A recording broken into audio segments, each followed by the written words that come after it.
when you win two is better than one, and winning three is better than two. So it just keeps getting better.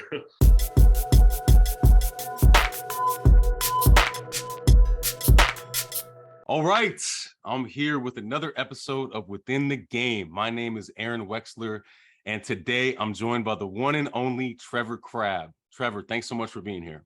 Thank you for having me. Pleasure to be here. Yes, finally we're doing this episode. So Within the Game podcast is all about staying inspired, right? We talk about the law of attraction, manifesting, getting into mindset stuff and flow stuff. And I'm just so happy to have you here today because, like I said, I've been trying to have you on for a while, and you just won your third Manhattan Beach Open in a row. So it just kind of felt appropriate to have you on right now. A quick intro for you. Trevor, you're a pro beach player. You're a 12-time champion, 5-time AVP champion, 3-time FIVB Tour champion, and 4-time NORCECA champion. And like I just said, most notably, a back-to-back Manhattan Open champion, having just won your third in a row this past weekend. So congratulations for that. And let's just jump right in, man. What does inspired living mean to you, Trevor? Inspired living. I mean, I guess, when you take a goal or what someone else has accomplished, and that kind of touches you in a certain way, and you want that for yourself, and you want to do anything possible to get that result. I would say that is kind of what inspired living is like for me. Yes, that's awesome. And that's what this whole kind of concept for the show is about. And let's just jump right into that last Manhattan Open championship, which just happened this past Sunday. Man, what was that like, man? It was incredible. I mean, each victory or each Manhattan win was obviously awesome, and you can't really take one ahead of the other. But obviously, when you win two is better than one, and winning three is better than two. So it just keeps getting better overall. Yes. But that initial feeling is always still the same, that you're gonna get another plaque on the pier forever. So it's almost like just reliving a dream, 3 times right there. So it's pretty awesome. I hope I can keep doing it too. Oh yeah, no, I heard you in another, I think the Sandcast podcast. You were talking about you're trying to catch Phil now, right? Yeah. Yeah, and shout out to Sandcast, shout out to Try and Travis, man. Those guys are friends of the show. Yeah. But I always like starting with that question, inspired living, because the guests that come on the show, I look for inspiration from them, right? And Yeah. you inspire me because for a few things. Number one, because you're a champion, a multiple time champion. But number two, because you're able to like talk it out. You're able to like make these guarantees, and like you're like, hey, you know what? This is what I'm gonna do. And then you back it up with your action. Can you talk about that for a minute? Just like, and for people who don't know, like, you're kind of notorious for creating these guarantees, right? Yeah. Like, talk about that for a minute. I think, a lot of it just has to come from confidence, and doing that kind of stuff just adds some confidence to me and our team. Because that's, like, I think one of the most important things you can have as an athlete is your confidence. That's a game changer, basically. It can make or break you. If you have a good confidence, then you can beat anybody out there. And as soon as you start to double think or question yourself on your confidence, that's right when your game kind of goes downhill. So just adding that extra little talking it out and making those kind of statements gives us that little boost that we need, I think. Okay, so let's stick on confidence since you mentioned that. That's a big theme of actually my book I'm about to publish, called The Inspired Athlete. Oh, nice. Yeah, I've been working on it for a while. But confidence, man, like, okay, so it seems to me that confidence just kind of comes easy to you, and for a lot of people, for a lot of champions, it's like a natural thing, right? Just naturally confident. What would you say to the person out there who's working on their confidence, who might not have that kind of confidence? What kind of tips or tools do you have other than speaking it out? Because that's actually a great tool, right? To speak out your goal like that. But yeah, what comes to mind when I say tips and tools for more confidence? Right. I would say just try and avoid, being too negative on yourself, because that can really, decrease that confidence in what you're doing, and trying to be obviously as positive as you can, no matter what, even and when you're making mistakes out there and you're still learning, and you're still getting better that way. So that I would say that being, positive and staying away from the negative things is a couple little things here and there that you can work on. I love that. And then, so when those negative things come up, whether they're negative self-talk or, Yeah, other people talking about you in a negative way, right. how do you deal with that? Yeah, I think it's like, just questioning yourself, questioning like whether you can make that shot or make that pass. Um, just almost like when you're playing the game, you don't want to be thinking too much, about things, and that kind of takes some pressure off and allows you to, be more free and have that flow, So not overthinking things is a huge part of that. Yeah. Yeah. Yeah. And I did hear you going back to the Sandcast episode talking about when you make that guarantee and you have all that confidence, does it add more pressure to Yep. yourself? And I think you were saying, yeah, it does in a good way. Yeah. But like, talk about pressure for a minute, having been on all the, the big stages for the sport, Yeah. how do you deal with that pressure? Yeah, so that's like one of the main, like, the nerves, being nervous before games. I'm super nervous before every single game out there, even if it's the first round or the championship game. And when you think about that, I think it was like John Wooden that said, if you're not nervous, then you're not ready. So something along the lines of that. Because once those nerves go away, that just means you don't care anymore. So being nervous just shows that you care about what you're doing, and that's just that's makes us human and makes us part love what we're doing at the moment, and you can't really take that away. So it's a nervousness is a good thing in my mind. Yeah, man. And I just love how you mentioned love what you're doing, because that's a huge part of this whole thing, right? When it comes to staying inspired and winning, Right. actually that's what I want to get into next, is winning mindset. So Mm. I'd like you to kind of break down the difference, if you think there's a difference between winning mindset and champion mindset. What comes to mind with those two terms?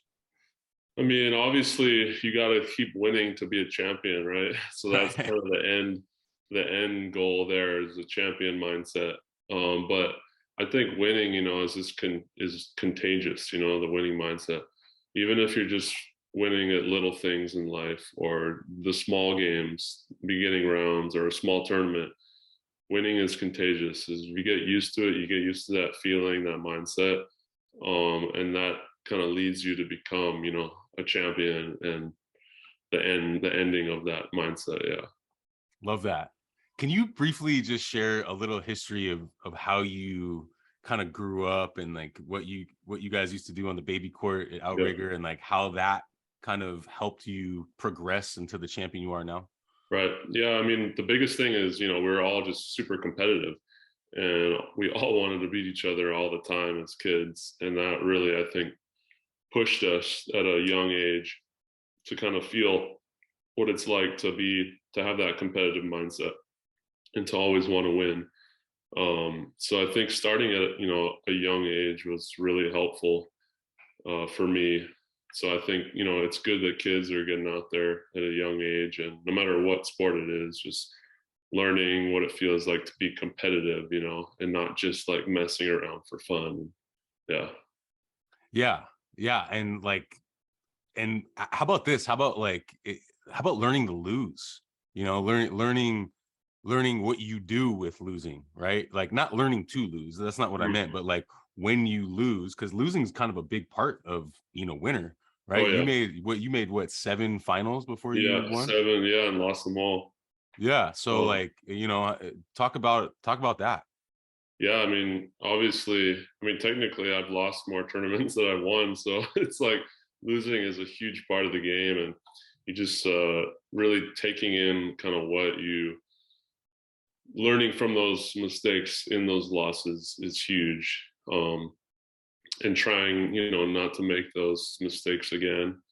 I think that's really key to becoming a champion. Yeah, I mean, I think you can go on and on about like how down you can get. Like I've been down, super down on certain losses, and like thinking, oh man, I'm never gonna like win again. Like I feel like shit now.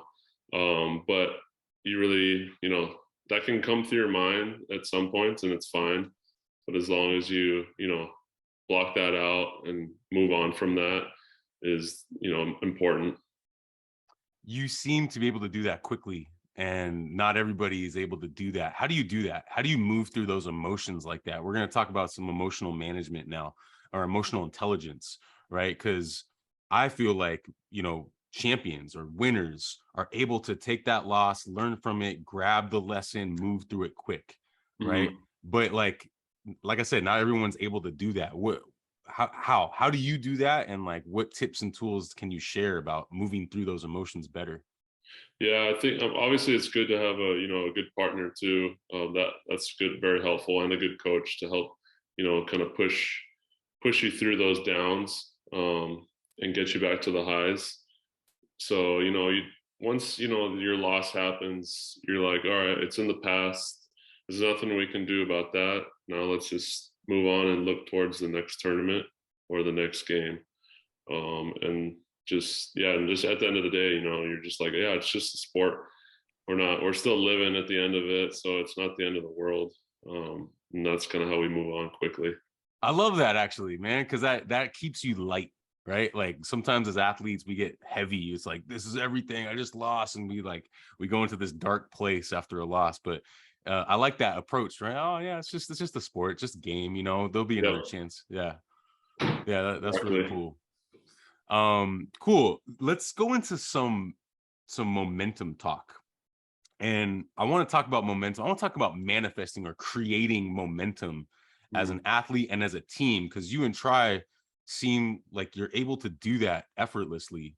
Yeah. How do you do that? How do you create momentum? How do you sustain the momentum that you do? Oh, yeah. So the biggest thing for us is our energy, just being super vocal towards each other and also even towards the other team.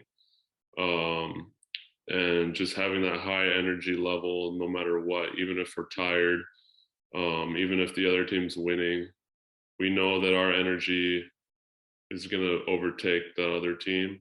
And we're always, as long as we can have a higher energy level than the other team, that's always going to put us in a better position to win, even if we're not playing good. And we've won matches too, not playing great volleyball, but just having high energy, and that can take us to a victory. Nice. And like, what are some things that help with that energy? Like I'm always trying to figure out, when my guests talk about these really cool things, and I'm always trying to figure out, like, for the person who's like, okay, but how do I get that energy? Right. Like, how do you get that energy? Is it like all these different things, diet, sleep, intention, all these different things, or is it like one thing at a time? Yeah, I think a lot of it is, managing our time off the court and in between games during tournaments, saving our energy for that and resting well so we can have all that energy on the court. Um, you know, knowing when to scream like and celebrate super loud on certain points, and other times like not as loud to kind of concern. Like if it was a long rally, we're not gonna scream too much at the end of Right. that sometimes, Right. but even if it's like the beginning of the game and we just make a simple kill, I'll sometimes be like scream super loud, yeah, great shot, something like that, just to kind of get it started. And after each point, we try to make it a point to come together, whether it's just, touching hands or looking at each other and saying good job or my bad or something like that. Yeah. Yeah, that's great. And then in the sport of beach volleyball, as you know, there's so much downtime, right? There's like, I don't know, what would you say? Maybe sometimes 20 seconds in between each play Yeah. sometimes. Yeah. I know Yeah. the world tour is a little quicker, but Yeah. y- Yep. Yeah, but sometimes even longer than when people are right. like delaying. Yeah. So all that time adds up. Mhm. And as a player myself, I've always kind of struggled with exactly how to utilize that time, Mhm. and so I like to ask champions, how do you utilize that time, that downtime, you know? That's like key to catching your breath, I think, for the next play. Um, Sometimes we make it like a habit. Like I used to, go and touch the back line after each point, no matter what, to get in like to a routine. Um, Take a couple deep, centering breaths before or after the play is over, and during that downtime, and really just try and catch my breath as much as possible to set up for the next play. And then like, no, that's great. I love that. And then like, how much reflection of the last play are you allowing your mind to go to? How much time are you allowing just to the moment, like the very, very actual present? So you're taking that breath. And then how much time are you visualizing what's going to happen next? I think in terms of time for the last play, it would probably be about 5 seconds tops. Right. You if you made a mistake, you think about it real quick, what I did wrong, and then you move on. And then if you did something good, you celebrate it real quick for a couple seconds, and then you move on. And then it's after that, 3 to 5 seconds. It's go do your routine or touch your partner, and then after that, a couple seconds is your breaths to kind of catch your breath and set up for the next play. Yeah. So that's a lot going on there, right? That takes management to be able to manage that time. But what if there's 20 seconds, maybe 5 and 10, 5 seconds in the past, 5 seconds in Yeah, the I would say that, and something like then that. maybe sometimes five to like think about the next play.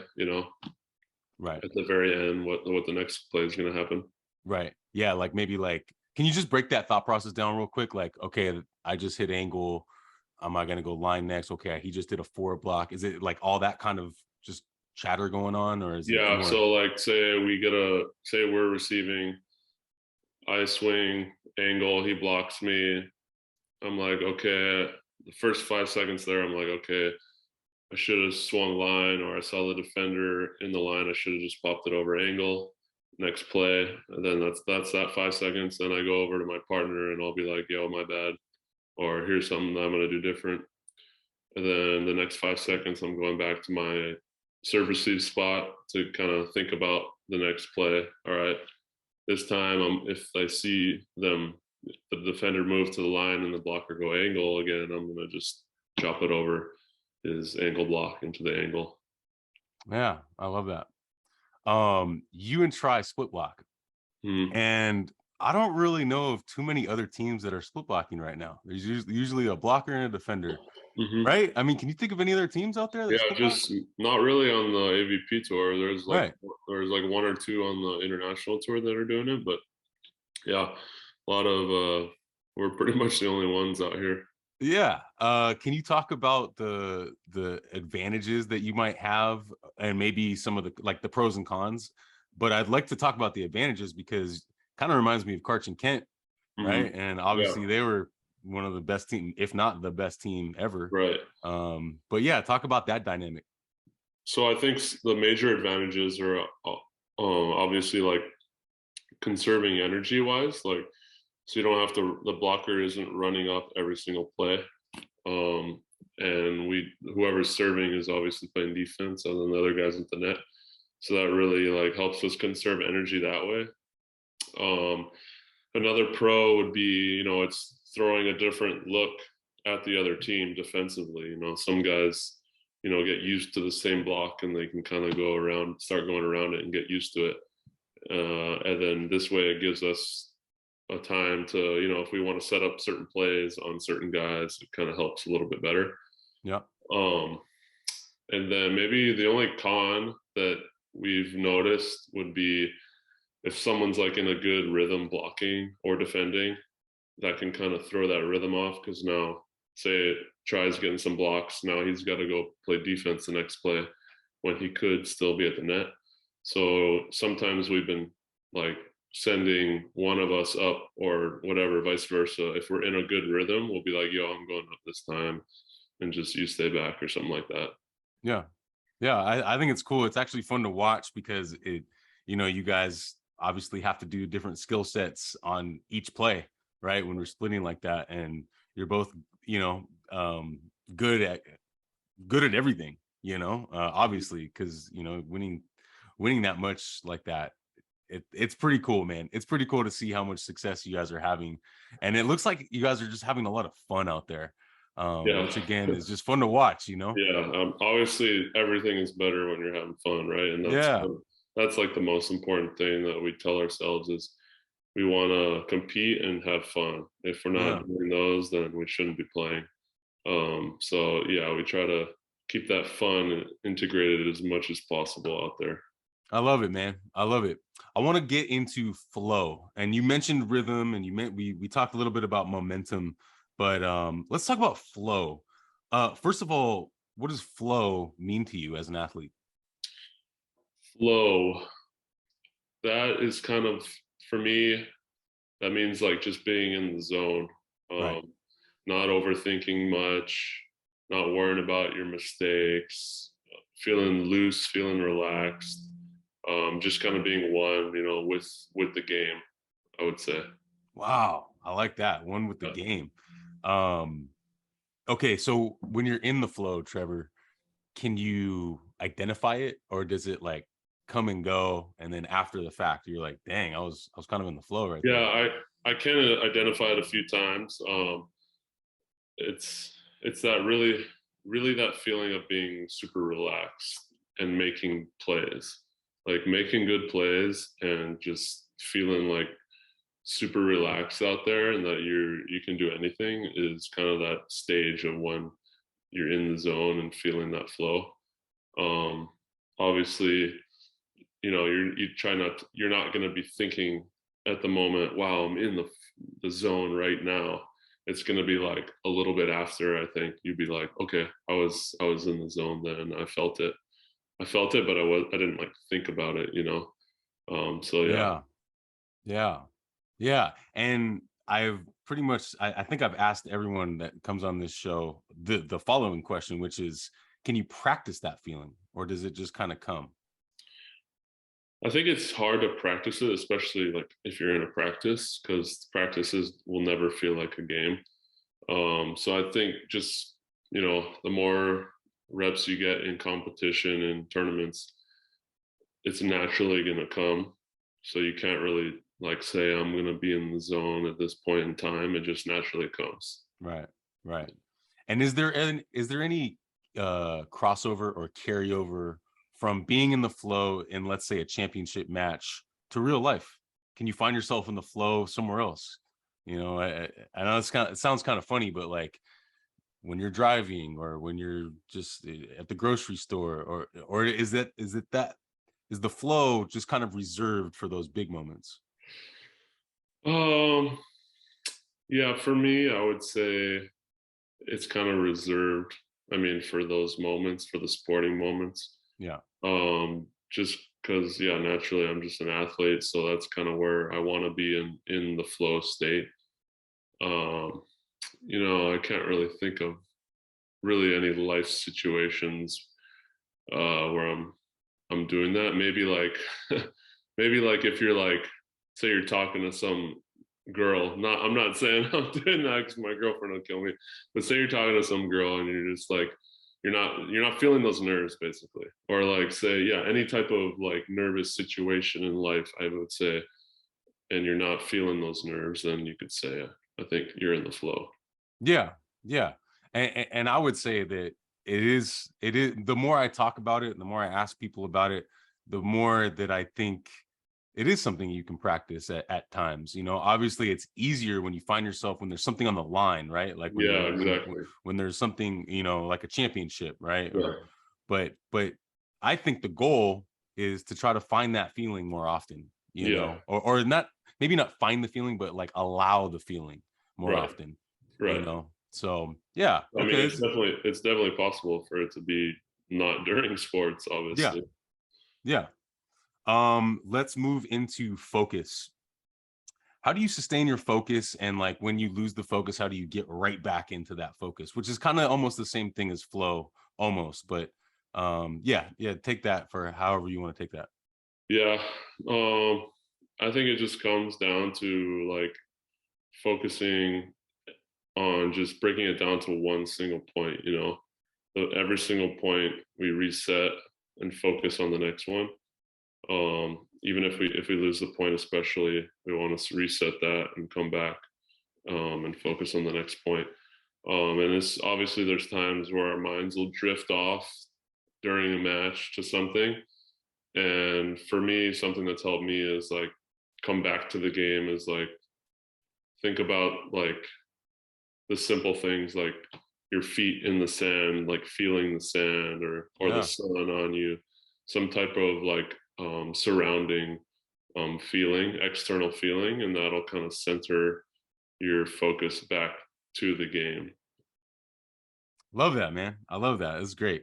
Real quick before we move on to the next section, to the listeners, if you guys are liking this episode, they're liking the content, please like, subscribe, and comment, and please engage. You know, if you guys want to write a comment or something, and I'd love to see some engagement. And if you have anything for Trevor later when this is published, I'll let him know if there's some comments that he's got to respond to. So please go ahead and engage. Okay, back to it. Trevor, let's talk about some rivalries out there on the beach. Okay. I know this is something you like. I really like it as a fan, as an ex-player, and as a fan. I think the sport needs more of rivalries. Do you have any rivalries? Are you seeing more rivalries being created? Yeah, talk about rivalries. Yeah, I think for me, obviously, me and my brother are always going to have a rivalry, and that's no one's going to really top that. Always an intense battle going up against each other. It's always going to be a close game because we know each other so well, and we both want to beat each other so badly, right? So that's for me, obviously my number one rival. But there is more. I think there is more rivalries coming along on the beach, which we need, especially. Which is good for the sport, you know. It just makes it more entertaining and makes the fans want to watch that certain match more and more. So yeah, it's been pretty good. Yeah. All right, so let's talk about that rivalry with you and Taylor. Why is that a rivalry, and where does it stand now? I think just, you know, as brothers coming up as kids, always being on different teams and going against each other, that's what started our whole rivalry. Yeah. We never really played on the same team, whether it was, you know, basketball, volleyball, club, or just for fun playing outside on the baby court. We were always going against each other. So it's been a lifelong rivalry for that one. Yeah, and now it's obviously at the highest that it's ever been because we're at the top, both at the top of our game. So Right. yeah. No, it's good. It's really good. And then I know you talked about it on Sandcast, but I got to ask you here, what happened with him and Hayden, and how did that start? And is that now a rivalry? I think, yeah, I think that's got to be a rivalry now. Just naturally, you know, everyone wanted to watch them play again in Manhattan, and there wasn't any chippiness then, which I kind of was surprised. But yeah, in Florida, you know, they just started chirping at each other. Then Sander got involved, and then yeah, it just kind of boiled over. Nothing too crazy, nothing out of the, you know, extreme, but kind of boiled over. And then we saw a little confrontation after the game was over. But you know, at the end of the day, it wasn't anything like crazy, and I'm all for it. As long as no one's like throwing punches out there, then it's okay to, you know, get a little close to the guy. I think that's fine. Yeah, I was just gonna say, like, I think it's great. As long as, you know, people don't get too personal, right? We don't want to talk about someone's mom, Right. you know, or something like that. But talking smack is part of sports, you Oh know. yeah. And yeah, Sorry, go ahead. bro. Yeah, No, I was go gonna ahead. say, like, talking smack is part of it, like you said, and if that gets under your skin, that's a loss for you right then.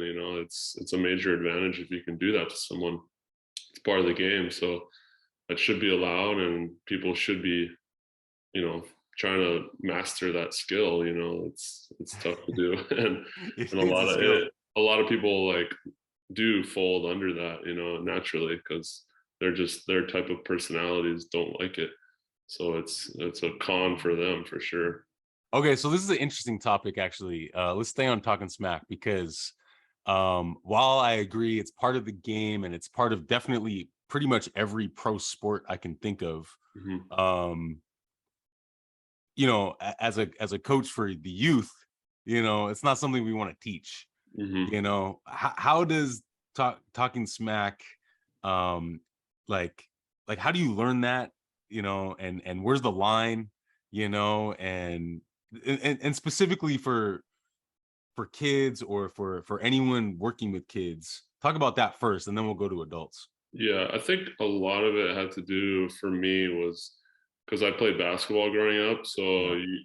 you were allowed to talk a little more during playing basketball because you were Right. right there guarding the guy. Nobody can hear, you except you and the guy right there sometimes. So you could talk a little bit under your breath, and everyone's doing it. So I think as kids you kind of learn just that way. And I think also, let's say football, same thing, I'm sure there's a lot of chirping going on during the play there. And I think coaches, they're not like pushing for it. Like youth coaches aren't pushing for it, but they know what's going on. And I think a lot of them let it go on because it's, part of the game. Volleyball is a little trickier because, you can't really go under the net and, or really, start talking that way. So um, I think for kids, they kind of have to learn it on their own and kind of see where how they like it personally, if they like doing it or if it hurts them. Yeah. But yeah, I mean, you just kind of as kids, that's kind of how we grew up, playing on the baby court, talking smack to each other all the time. Yeah, Um, it definitely develops thicker skin for sure. yes, yeah, But I would say, for me, I would say I don't do well with it. I like to tune all that out. If someone's talking smack to me, I like to tune it out and just try to, yeah, sometimes it inspires me, like, oh, okay, you're gonna talk like right. that. I'm gonna play a little harder, I'm gonna beat you with my game, Exactly. you Yeah. know. So people are different, and you're either gonna like it or dislike it, or try and block it out and use it to your advantage, blocking it out. So Yeah. Now on the AVP though, I love it. I mhm. love it because it adds another dynamic. I mean, if you look back in history, I mean, like Tim Hovland, is great at it. Yeah, Um, but it adds an entertainment value to what's going on out there. right, Right. And I like watching you because you do it, and then you're able to do it and then back it up, but you're able to do it in a way that's you have a line, you're not trying to cross a line, but you are trying to get under their skin, and right, you're maybe, and correct me if I'm wrong, but you're trying to get 2 points in a row. I just got a point on you. I'm going to talk a little smack, see if I can get right. another one. Right. Exactly. Yeah, I mean, it's definitely, yeah, just part of the learning it and mastering that, and um, you it's just entertaining. Like people Yeah. are gonna naturally like attract to seeing more of like an extra little flair or something. It's just not it's natural. Like if say someone was like, "Oh, did you see that? There's a scuffle going on over here." People are naturally gonna be like gonna look and see. Oh yeah, whether they are for it or against it, they're still gonna look.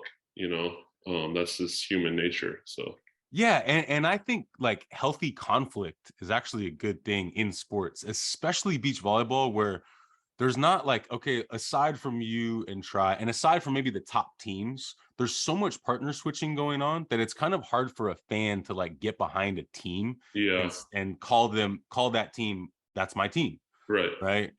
So knowing that you have all these individuals trying to find the right partner, and so it's like it's very much so an individual sport until you get to the top level where you're at.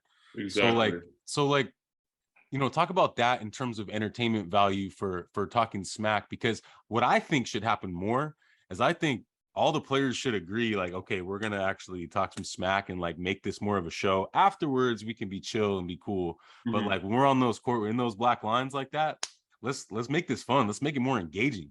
Exactly. And that's the number one thing, is like not taking it personal after the Yeah. game's over, to where, you can still be friends. Where you don't have to be friends, but be, cordial with the person after the game and in the player tent, and on the court you're just wanting to kill them. And Yeah. so that's I respect people that can do that. Yeah. Yeah, for sure. For sure. Okay, let's move on a little bit to the A. Well, we're talking about the AVP, so let's continue with the AVP and like talk a little bit about the current format, the tour itself. There's a couple different tours going on, and the future. What does the future look like for the AVP? I think the future for the AVP is, I think it's bright. You got the new owner, the Bally's owning it now. So obviously they got a ton of money behind them. So it shouldn't really affect, going into bankruptcy again. And then this new tour system, I think, is good because it, helps out the qualifying teams that were having to be in the qualifier and not, make any money. And now they're technically getting paid to qualify. And adding, more prize money in for them as well. I think the stops so far have been pretty good. Hopefully we can bring, more, California events in, and also just maybe making more of like a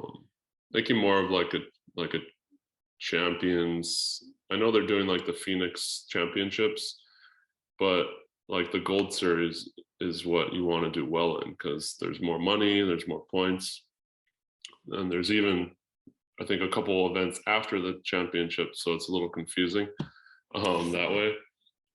So just maybe, I know it's their first year doing it, but I'd see the next couple of years getting a lot better for sure. And Cool. technically, this has been obviously the best year since, I think, since before COVID. So Yeah. yeah. Yeah, no, for sure. And for me, watching everything, I think it's great. I think it's great. And there's always people and even me sometimes I'm critical of certain things like, we want more streaming is a big one. Yeah. We want more streaming, we want like a better quality streaming and all that stuff. But I also have to say, and I would love to ask you this too about it. I know there's not a whole lot of exchange going on out there, right? There's no like tickets. There's not too many ticket sales. I would love to see jerseys Mm. personally, so we could buy, like, the fans could like be engaged that way. I could buy a Trevor Crabb jersey, or Right. something. But since there's none of that going on, it's nice to know that the AVP and Bally's are putting on these tournaments and they're doing these streams without a whole lot of exchange, Hmm. monetary exchange. So I'd love to see more exchange. I'd love to see, like I said, jerseys, maybe custom shorts, maybe there's a player NFTs. I mean, I could go on and on about how we can kind of create more of a, Right. And I I don't and know. I think what Bally's is trying to do is they're gonna gamify it, right, Yeah. eventually. Yeah. So that's gonna add a huge value to it, and then you'll also be able to follow players better, because you're gonna start to know them and pick them for, certain what you're gambling on, right? So yeah, I think that's gonna be huge. Hopefully in the next, I think, year or two, they said, we can get that going. Well, great, because I personally love for the AVP to thrive. Love for Bally's to do whatever they got to do, whether it's gamify it or not. I don't know. I don't know what the business plan is, but I Yeah. want to see it thrive. And I also want it to have, I want it to seem like it's a viable option for an up and coming athlete, Right. right? Like Yeah. monetarily, right? Or Yeah. you look at all these other sports and it's like these outrageous numbers, right? And you look at Yeah. our sport and you're like, okay, all right, Yeah. you know. Exactly. Yeah, so So hopefully there's, they allow for more people to start making more of a living off of it. yeah, And, coming, whether it's coming from indoor, coming out of college, come play. Yeah. And maybe more sponsors too. We're always looking for more sponsors. Cool. Got to ask you about the Olympics. Kind of in the middle of the next cycle. Is that on your mind? Where are you at with that? Yeah, right now I would say it's not on my mind at all, just because it's not qualifying period. It's a pretty big drop off for me, like playing in a qualifying tournament versus not. Like, this was the first year that me and Tri have played in an FIVB that wasn't an Olympic qualifying event. So the motivation was definitely a little bit less naturally. It just felt as not as important. I think that would contribute a little bit to how we haven't had obviously great success this year on the FIVB in the 5 or the 6 events we played in. But yeah, like once that Olympic qualification clock starts, we lock in pretty well, and that's all on our mind for those 18 months basically of qualifying. Cool. Let's go, man. Yeah, let's go, because that's coming up. Actually, that's right around the corner. Yep. Last question. Fulfillment, Trevor. What is fulfillment for you? Fulfillment, I would say where I am happy, with myself, and that's kind of when I feel fulfilled in life. If I feel like I'm successful and happy, then I know that I've done my job and can live with myself, and I'm happy, and I made it. Yeah. That's awesome, man. Amen to that, man. That's awesome. Me too, by the way. Mm-hmm. Me too. Dude, this was a great talk. Thank you so much for coming on. And before you go, mention any social handles, sponsors, websites, anything like that. Yeah, so I got a website. It's just trevorcrabb.com. My 5 sponsors are awesome. I've had them for a few of them for a couple years now. Monster Hydro, Kona Brew, Clean Skin now, SPF, Cali Bear CBD, and then my apparel, the best shorts out there, Legends. Yeah, so I'm really thankful for all of them. Obviously, they make me feel like more of a professional and be able to do this for a living. So without them, I wouldn't, be able to call myself a, professional, I think. So super grateful for them. And then my IG handle, King Crab 808. Yep. Awesome. I'll link all those when this gets published. And again, Trevor, I just want to thank you, man. It's been a long time coming. Congratulations again on your recent success. And let's do a round 2 sometime, man. This was fun.